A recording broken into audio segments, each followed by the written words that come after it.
Pertumbuhan ekonomi menjadi kunci penting dalam perkembangan sebuah wilayah.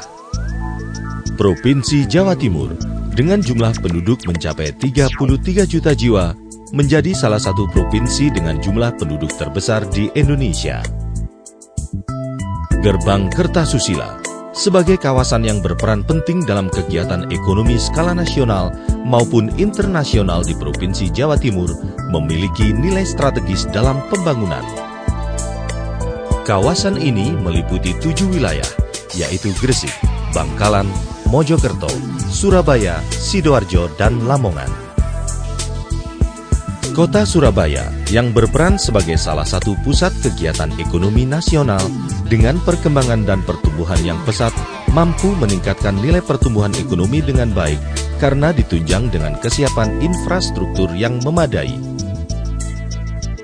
Madura sebagai salah satu buffer pertumbuhan wilayah ekonomi Jawa Timur menghadapi pertumbuhan ekonomi yang kurang berkembang, ditandai dengan rendahnya pendapatan per kapita masyarakat. Hal ini disebabkan rendahnya aksesibilitas dari dan ke Pulau Madura. Saat ini, satu-satunya akses dari Surabaya ke Madura dan Madura ke Surabaya adalah menggunakan feri. Saat ini, penyeberangan feri sudah tidak mampu menampung luapan arus perpindahan orang dan barang. Volume lalu lintas per hari yang diindikasikan mengalami peningkatan tiap tahunnya. Dengan kapasitas feri dan penumpang yang tidak berimbang, menyebabkan waktu tunggu panjang dengan ongkos penyeberangan yang relatif mahal. Di sisi lain, kapasitas feri tidak bisa ditambah karena dapat mengganggu alur pelayaran yang ada. Salah satu upaya untuk memperlancar arus lalu lintas Surabaya-Madura dilakukan dengan membangun fasilitas infrastruktur jembatan yang menghubungkan kota Surabaya dan Bangkalan melalui Selat Madura. Tersedianya jembatan ini diharapkan mampu menjadi salah satu pemecahan utama untuk mengatasi kebutuhan prasarana transportasi Pulau Madura. Pemilihan lokasi jembatan Suramadu didasarkan pada hasil studi awal dan terdapat 4 alternatif lokasi. Dari 4 alternatif tersebut, lokasi yang dipilih pada ujung jembatan sisi Surabaya terletak di Kelurahan Tambakwedi, Kecamatan Kenjeran, Kota Surabaya, dan ujung jembatan sisi Madura terletak di Desa Sukolilo Barat, Kecamatan Labang, Kabupaten Bangkalan.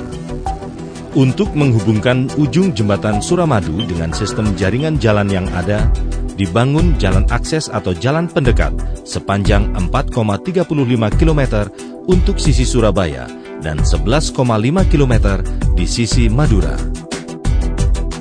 Desain dan perencanaan jembatan Suramadu pertama kali dilaksanakan oleh BPPT pada tahun 1993.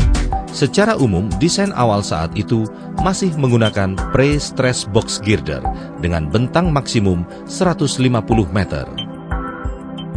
Mengantisipasi lalu lintas kapal dan perkembangan terbaru di bidang teknologi jembatan, sekaligus agar membuat jembatan bisa menjadi landmark bagi daerah setempat, desain bentang tengah jembatan Suramadu direview menjadi cable stayed dengan bentang lebih dari 400 meter.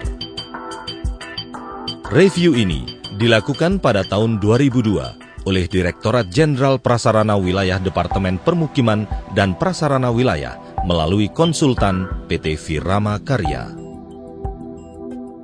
Dalam perjalanannya, terkait dengan penyediaan dana, akhirnya pemerintah Indonesia mendapatkan dana pinjaman atau loan dari pemerintah Cina untuk pendanaan pelaksanaan bentang tengah.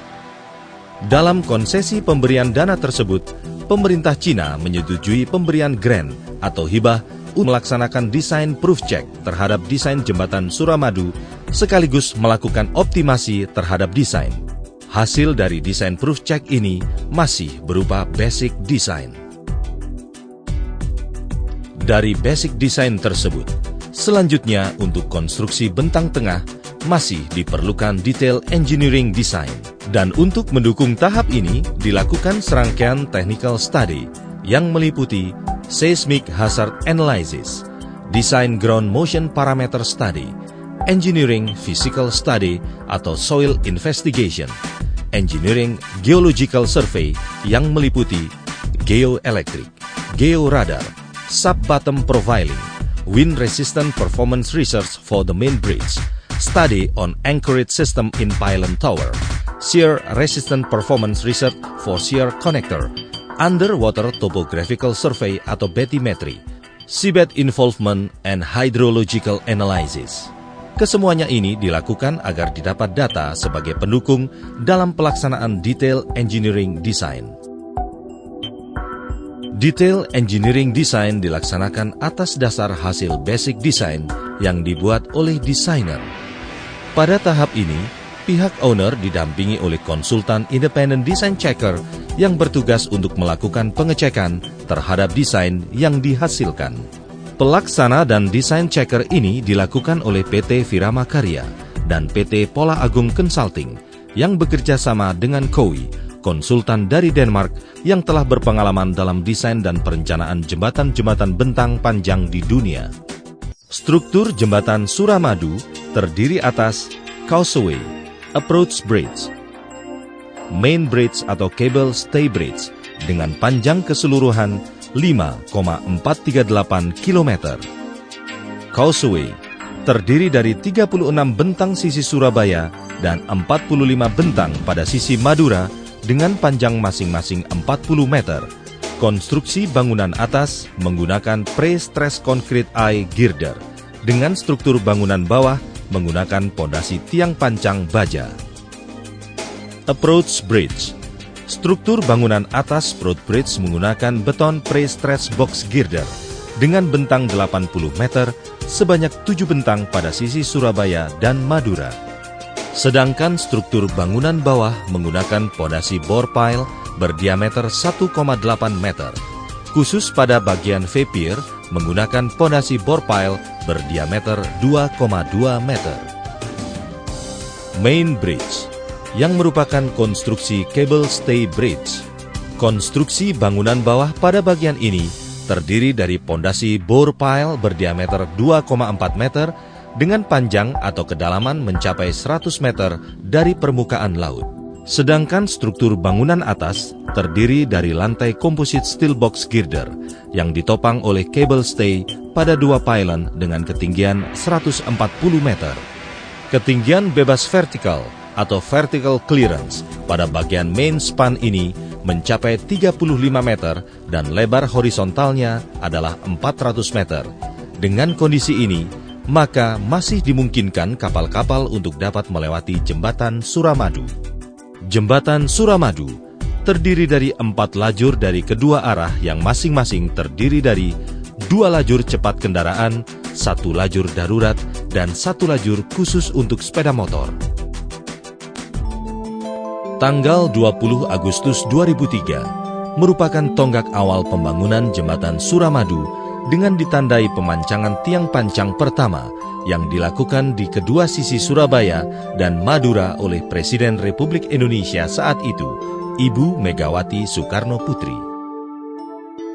Selanjutnya, pembangunan bentang tengah jembatan Suramadu memasuki babak baru. Pada tanggal 2 Juli 2004, dilakukan pencanangan bentang tengah yang juga dilakukan oleh Presiden Republik Indonesia saat itu, Ibu Megawati Soekarno Putri. Dan pelaksanaan konstruksi bentang tengah dimulai pada tanggal 19 November 2005 melalui acara Startup Ceremony Main Span Project of Suramadu Bridge oleh Menteri Pekerjaan Umum Bapak Joko Kirmanto. Sejak dimulainya pembangunan jembatan Suramadu Agustus 2003 sampai dengan akhir 2006, pembangunan jembatan Suramadu terus dilaksanakan secara bertahap dengan pendanaan bersumber dari APBN, APBD, dan loan dari pemerintah Cina. Untuk konstruksi causeway, pada sisi Surabaya telah menyelesaikan 17 bentang sampai dengan plat lantai dan 15 bentang sampai dengan konstruksi pile cap. Pada sisi Madura, konstruksi causeway telah mencapai 16 bentang plat lantai dan 15 bentang konstruksi pile cap. Sedangkan pada main span, untuk bagian cable stay bridge, Pekerjaan dimulai dengan pembuatan platform pada kedua pylon, yaitu pada P46 dan P47, yang terdiri dari platform untuk batching plant, platform pengeboran, dan platform tempat peralatan tambahan. Pada platform pengeboran digunakan casing baja berdiameter 2,7 meter. Penyiapan pembuatan casing ini dilaksanakan di Casting Yard Gresik yang berjarak 12 km dari lokasi proyek.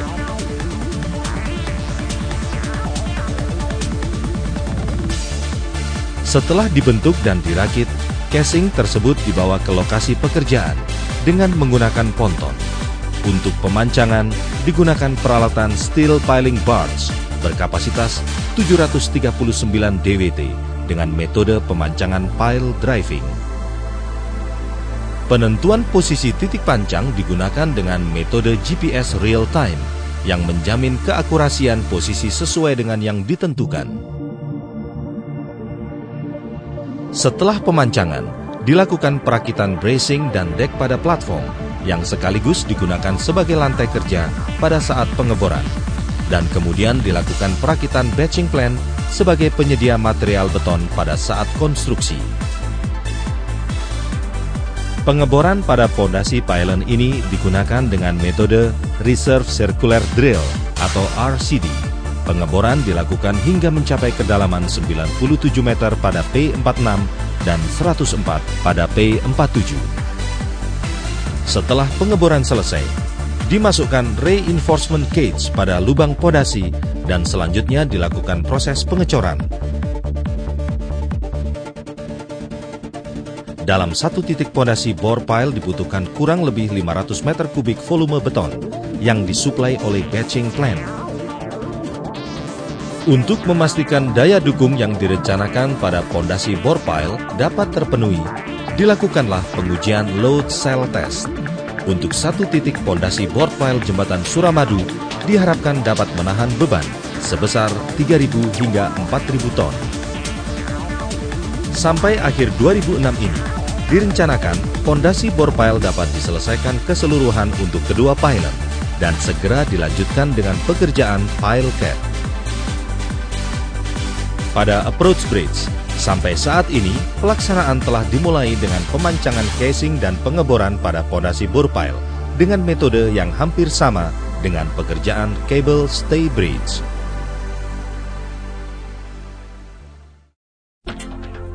Dengan kompleksitas pekerjaan jembatan Suramadu, serta ingin dicapainya pelaksanaan konstruksi sesuai dengan mutu, biaya dan tepat waktu, maka perlu didukung oleh konsultan manajemen konstruksi yang handal, yang akan mendukung terhadap pelaksanaan supervisi dan pengendalian proyek secara profesional. Sebagai konsultan manajemen konstruksi pembangunan jembatan Suramadu, dalam hal ini dilakukan oleh PT Virama Karya, bekerja sama dengan PT Perencana Jaya, Kowi, dan PT Pola Agung Consulting. Direncanakan pelaksanaan konstruksi pembangunan jembatan Suramadu akan dapat diselesaikan pada akhir tahun 2008. Dengan selesainya jembatan Suramadu, diharapkan dapat memperlancar lalu lintas barang dan jasa, sekaligus meningkatkan potensi kawasan yang ada di sekitarnya. Jembatan Suramadu sekaligus juga menjadi bagian dari pengembangan sistem jaringan jalan tol di Surabaya dan sekitarnya. Pengembangan kaki jembatan Suramadu melalui rencana pembangunan fairground di kedua sisi kaki jembatan, baik sisi Surabaya dan Madura, merupakan upaya pemerintah untuk meningkatkan nilai ekonomis dan memicu pertumbuhan dari kawasan sekitarnya. Pembangunan jembatan Suramadu dan kawasan sekitarnya masih akan terus berlanjut, menjadi harapan kita bersama, kebanggaan bersama. Mari bersama mewujudkannya. Jembatan Suramadu.